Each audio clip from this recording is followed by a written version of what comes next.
guys, we are jumping into chapter 11, dealing with space figures. Those are also solid figures.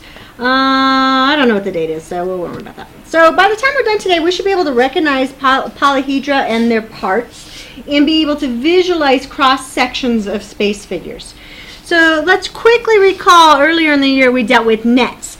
Nets being 2D representations of 3D objects. And we can create a net, or we can go from an object or a net up to an object. So we want to practice drawing this in 3-dimension. We know the base is a square, so I'm going to start with the base, and I'm going to slant it. You remember how we slanted it slightly so that we can get perspective? And then I know the front is a triangle, and then I'm going to have some triangles connecting. So that'll work. I'm going to color in my base so I can see where the base is. This one would be a triangular prism. So we have a triangle as a base. So start by drawing your base. My other base I'll slant over this way, and then we know we have the 3 sides that are being connected in the 3-dimensional object. Alright, let's take a look at the definition of polyhedron. It is a space figure, i.e. 3D fig or solid,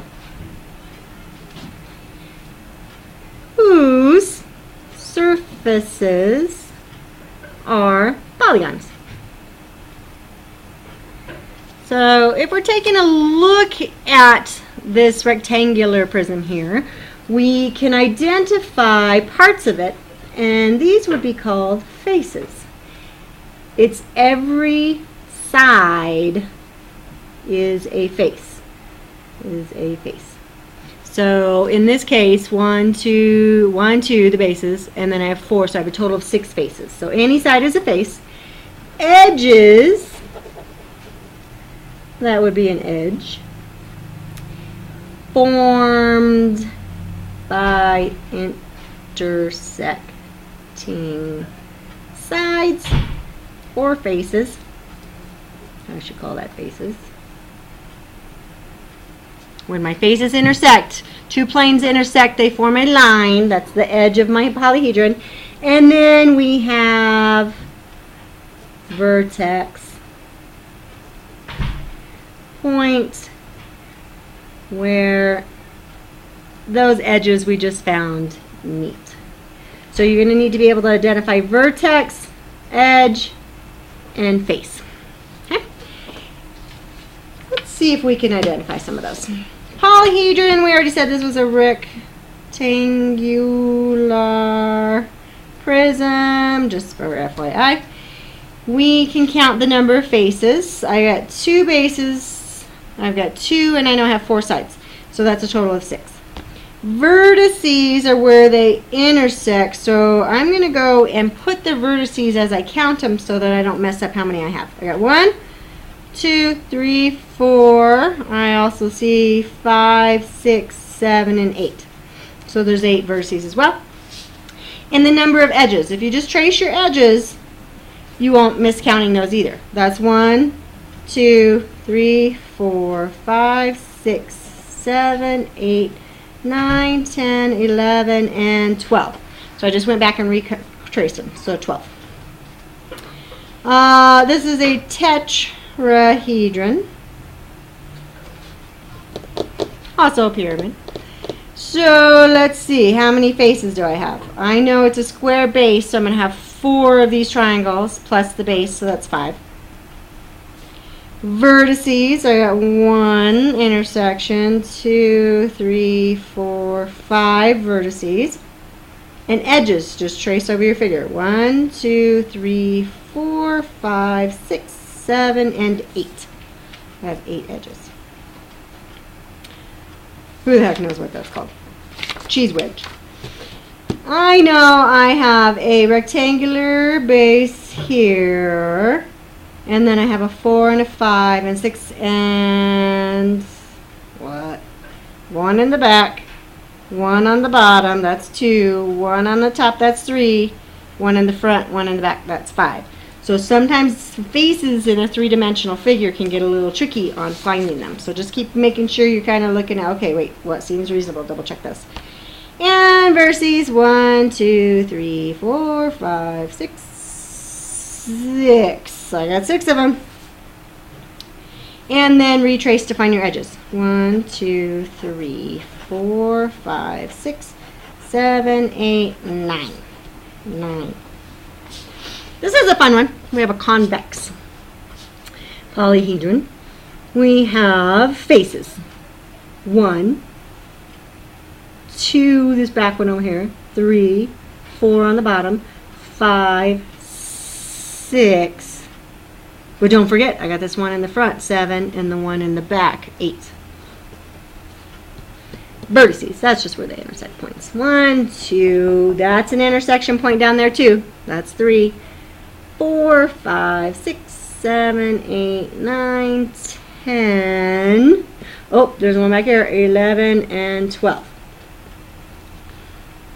And then I have to go find my edges. 1, 2, 3, 4, 5, 6, 7, 8, 9, 10, 11, 12, 13, 14, 15, 16, 17, 18. 18. So a Swiss mathematician, Leonard Euler, this is pronounced Euler, discovered a relationship among the number of faces, vertices, and edges of any polyhedron that he took a look at. So I want you to pause the video and see if you can figure out what that relationship between things are. Here, look at the numbers and see if you can find a formula that talks about their relationship.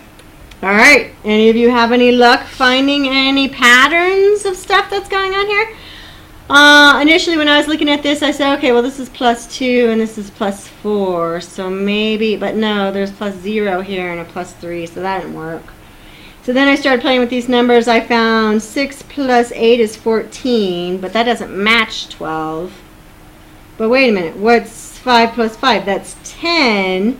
That's 2 less than that, and 2 more than that, and 14 is 2 more than 12. If 6 plus 5, that's 11. 11 is 2 more than 9. I start seeing what my formula is. This is what Euler picked up on. But if I take the number of my faces plus the number of my vertices, it's going to equal the number of my edges plus 2. It's known as Euler's formula.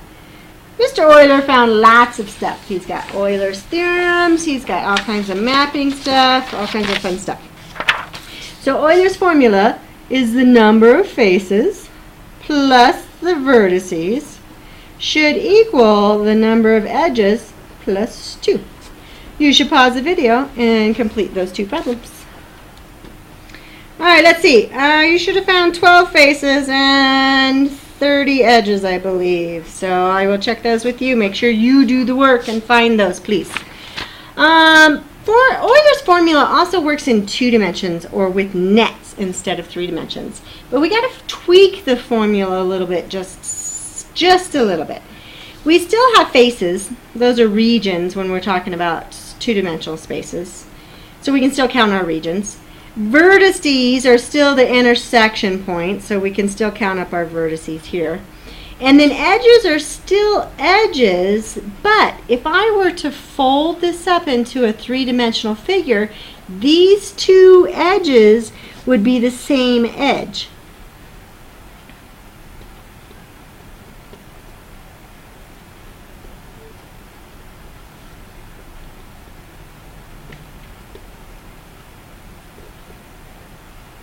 So when I'm going and counting edges up, I already have 1 more than I would have if it was a 3-dimensional figure.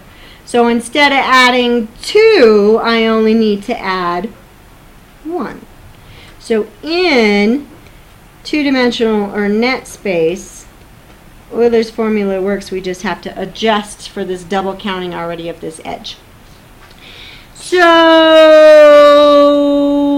let's take a look. The number of faces are the number of regions. 1, 2, 3, 4, 5, 6, 7, 8.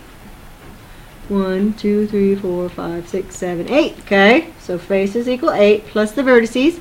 1, 2, 3, 4, 5, 6, 7, 8, 9, 10, 11, 12, 13, 14, 15, 16, 17, 18, 19, 20, 21, 22. I got 22. Should equal the number of edges. Again, just like we did in the three-dimensional, just trace over them. 1, 2, 3, 4, 5, 6, 7, 8, 9, 10, 11, 12, 13, 14, 15, 16, 17, 18, 19, 20, 21, 22, 23, 24, 25, 26, 27, 28, and 29. 29 plus 1. 22 plus 8 is 30, and it's equal to 30. So my counting was correct, and Euler's formula works for us. You have one to try here, so pause the video. I didn't give you a lot of room for your net, so you're going to have to be a little creative there. Then come back, check your answers. All right, the last stuff we want to cover is on cross-sections. A cross-section is an intersection of a solid figure or space figure and a plane. We see cross-sections in medical field all the time. You take someone's leg and you're going to take a cross-section of some tissue to see why their leg's ready to fall off, something along those lines. So we can think of it as a very thin slice of the solid. And it takes some getting used to trying to figure out what the slices or the cross-section is going to look like. If I have 1, 2, 3, 4, 5, I have a pentagonal prism, and I take my plane and slice that prism in half, I'm going to end up with a cross-section or a little tiny thin piece that is a pentagon.